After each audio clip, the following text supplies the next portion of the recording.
Yay! There we go. I'm online now.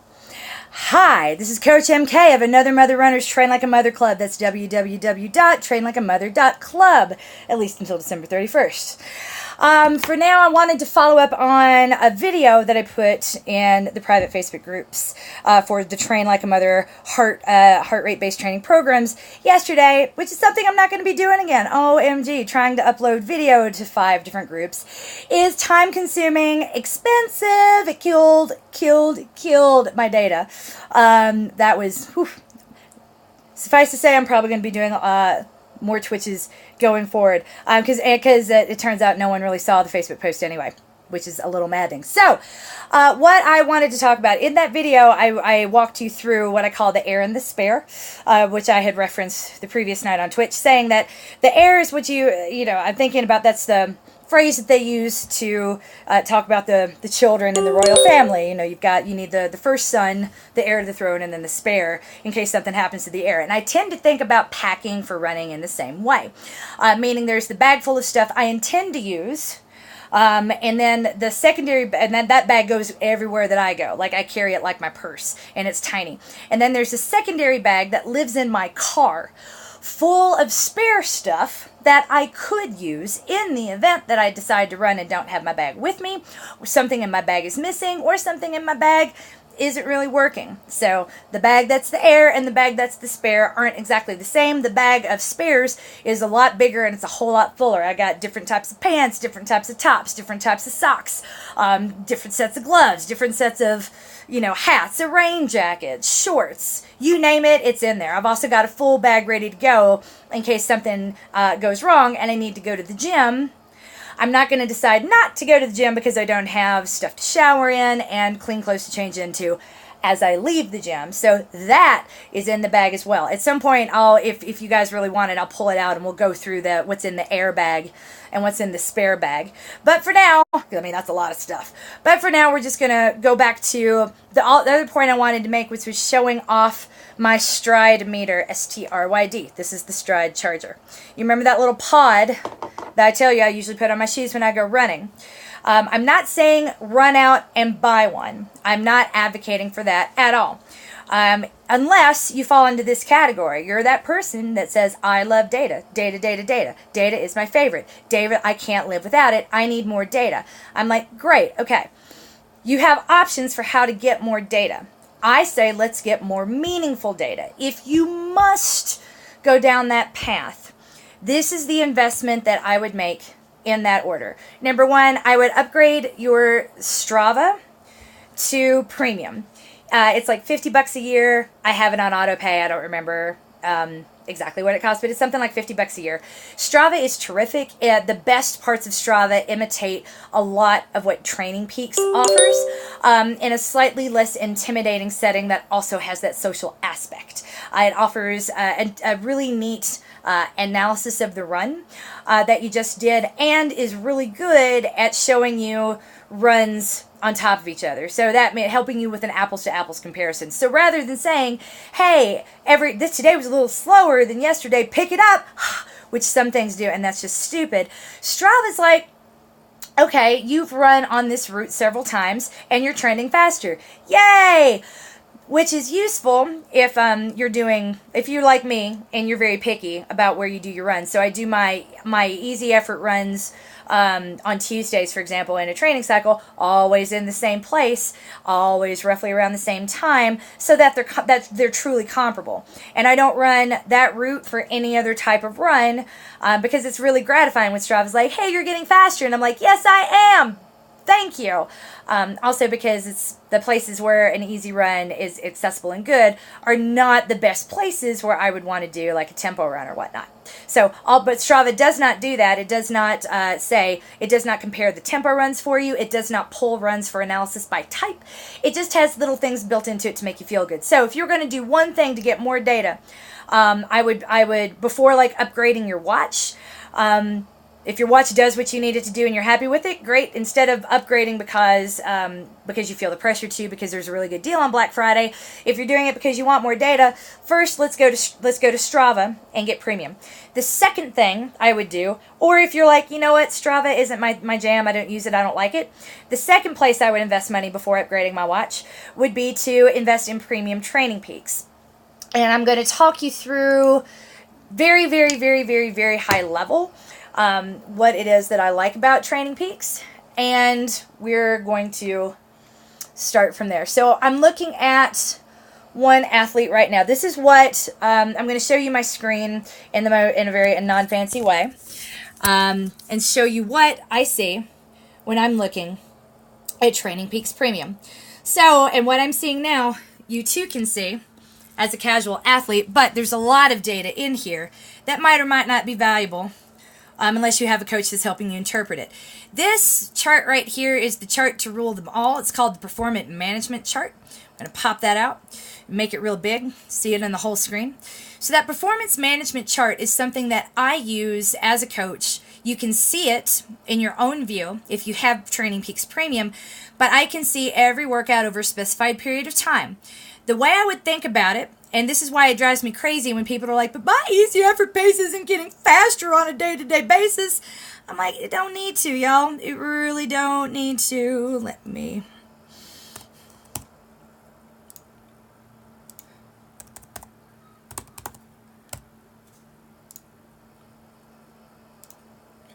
Just going to update that. So here, so we're looking at the performance management chart for one of my athletes over time. She had a big race back here, then backed off, had another event here, and then backed off. And now we've been having we had a little recovery, as you can see, and then a nice slow build over time. And the thing I would rather you look at, rather than tracking your easy effort pace on a day-to-day basis, demanding linear performance, I would say let's go into this big shaded area. Think of the shaded area under this blue line as your badass, and watch your badass grow over time. You can get wrapped around there. I have tons of data points in here. Each blue dot is, well, think of it as a workout, right? So each workout generates 2 dots, a red dot and a blue dot. So that blue dot is going to, the blue dot here, same workout, right? We're saying, okay, that blue dot tells you how intense your body thought that workout was relative to a more objective standard, a more standardized idea, a nominal idea of how hard that workout should have been. So, again, there are no pure numbers that are good or bad. It's just, if you need to see trends over time, this is a good way to see it, because the output between the blue dot and the red dot is what creates this blue trend line over the course of time, and you can watch your strength grow.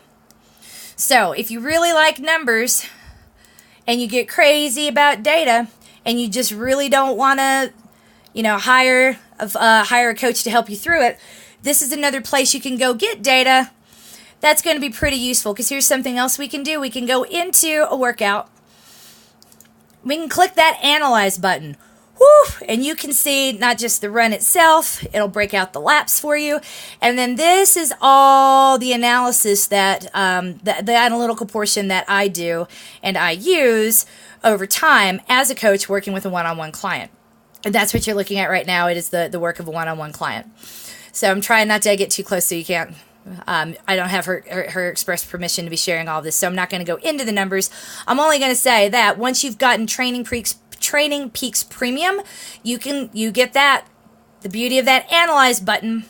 You can go in there and get more data. Yay, data! And Joel Friel, who is super duper crazy smart, has written more books about how to interpret that data than anyone else on the planet. Yay, more data! Yay, more numbers! That's where you can go to get them. Finally, the third thing I would consider purchasing before upgrading my watch, if your watch makes you happy and does everything you want it to do, as I said yesterday, it's a Stryd. So but there are limitations to what a Stryd can tell you, and it's something to consider. So this is me. We're now looking at my output. You can see there on Brooks MK. This syncs nicely with something called Today's Plan that I don't use and I don't like very much, but it's mostly geared, again, towards triathletes that basically train themselves, and that's okay. It's just not what I do. So we're looking at the last run that I did, where I was trying to run it by power rather than by, like without looking at my heart rate, because I wasn't getting a good heart rate data from my Polar M430. So I swapped views to look at power, which for me isn't particularly useful right now because I've been in bed for a year and I know I got no power and I know my fitness is compromised. So again, when it comes to this, there are no good absolutes with any of these numbers. Just how they trend over time. There's no ideal pace any more than there's really an idealized cadence, because also this cadence is calculated with including all these walk breaks that I took to answer phone calls and to slow myself down. So there's a lot of noise in here that you could cut out if I was so inclined here at the end too. So these numbers aren't perfect and I don't really care to go in there and clean them up every day. Maybe when I'm in a training cycle I will, but if you really want to get excited about data and trend lines and feel really good about numbers that could be meaningful, there's a whole book on training with power that comes along with the purchase. I would say, hey, do that, and then you can go as deep on any of these runs as you like. You can compare them to other runs that you've done. If they're truly the same, you can be like, hey, wow, I did better here. I mean, these runs are not comparable in any way, so I'm not actually going to do that. But there are a lot, if you really are determined to analyze or just ruminate, and ruminating can drive you crazy. Y'all know how I feel about that. You have all kinds of options to do that with Stryd, because it's going to give you a lot of things to look at. The final note I will tell you about Stryd is that as much information as it gives you, that it's all kind of limited too. So when you look here at my runner profile, it tells you that with each run, and the science behind this is sound. We're always triangulating, and you've heard me talk about this in the podcast if you've been paying attention, or at least in the first training cycle with another mother runner. We're triangulating metabolic fitness with muscle endurance versus muscle power.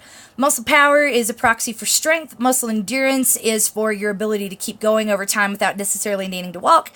And then this metabolic fitness level is how well your body is metabolizing oxygen, protein, and fat for fuel.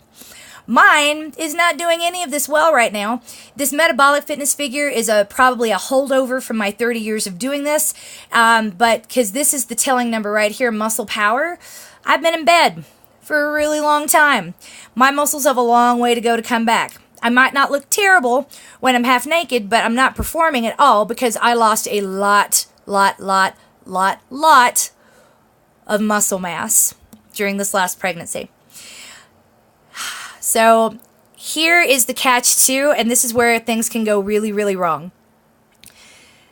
You know how y'all beg me for more speed work and more hill work and more tempo runs, and I'm like, nope. Your fastest the fastest route to faster goes through strength.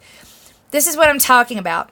So this makes helpful suggestions for the types of workouts or the types of runs that you could do in order to get faster. So supplemental training, these are like drills, basically drills and all the stuff I ask you to do.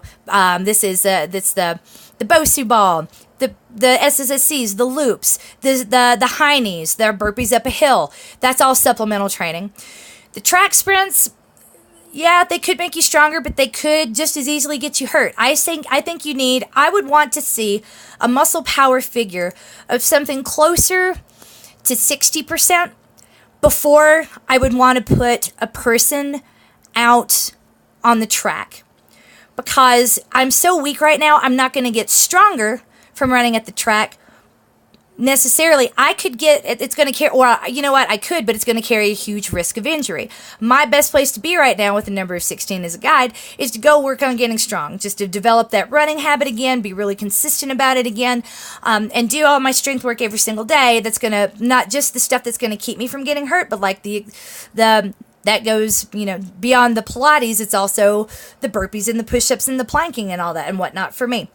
So developing that power back in my muscles in the safest way possible is going to be my fastest route to faster. And when we've maxed out that triangle, that is when I would want to come over here and start doing more crazy stuff. But it's going to be a long time. This has barely moved in the 2 months since I got out of bed and really started running again. It's still pretty much consistently at 16. None of these numbers have moved very much. So, but that's also me. Like, I've not been the most consistent about my running because I've got a teething baby. I've got lots of good reasons, and I know those reasons and I'm comfortable with them, so I'm not worried about the fact that this isn't moving very much. But once you have that data, you're going to want to start seeing some movement in that data, and you might be frustrated when you don't. So all of that just to say is that more data can be a powerful, potent thing. It'll be very tempting to spend money on fancy new watch. Go buy a fancy new watch if you want a fancy new watch. Just understand, more data does not necessarily lead to better decisions, because I just showed you, if this thing is telling me, my training optimizer is saying if I wanted to get stronger, I could do more hill sprints or track sprints. I'm telling you right now, my joints are like jelly. They're still really soft. I'm stronger for sure. I'm a lot more structurally sound than I was even 3 months ago. But I am nowhere near strong and sound enough to be doing hill sprints. And if you think you are, and I've been holding you back, great. But what if I'm right? What if I'm right? So it's something to think about. More data doesn't always lead to better decisions, but if more data is what you want, great, go get it. Just make sure you've had this thought process first. Is more data going to make me feel better? Is it going to help? Is it going to lead to better decisions, or is it going to make me feel worse? If all you want is a fancy watch, by God, buy that fancy watch. I'm not going to stop you.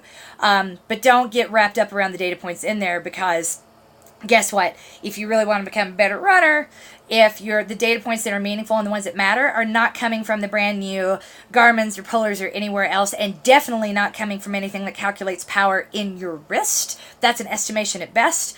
The place where the best, if you really need more data that's going to be helpful data, you really need a Stryd meter, and you need a coach to work alongside you to make sure that the choices you're making about that data are the best ones you possibly could. So I'm putting together a list of things. I'm going to do a Black Friday Twitch. If you're interested, let me know. Just tell me in the comments, and I can see if comments that you put in these after the stream has ended definitely come to me. So let me know if you're interested. We're going to talk through that on Black Friday morning. I'm going to get up and I'm going to tell you all the gear that I've been looking for and all the sales that have caught my eye, which ones I think are investment worthy, which ones are worth it, and which ones aren't. And if you don't care about my opinion, or Black Friday, you're just too busy shopping to give a shit, awesome. That's great. I'm going to be doing it anyway. Not really sure what time yet. We'll figure it out as we go, but that's going to depend on your feedback. So sound off in the comments. Let me know, what time would you want to see it? Are you interested in the Black Friday Twitch? What sort of things are you thinking about buying? I'm here for you guys. I'm here to coach and love you for a little bit longer. Let's make this time together count while we have it. Yay! For now, I got to get ready to take my daughter to a birthday party. You are coached, you are loved, you are winning at life, and I may see you tonight for foam rolling. If not, you will see me tomorrow for strength, for sure, and ask the coach at 5 p.m. Mountain Standard Time. Have a good day, y'all.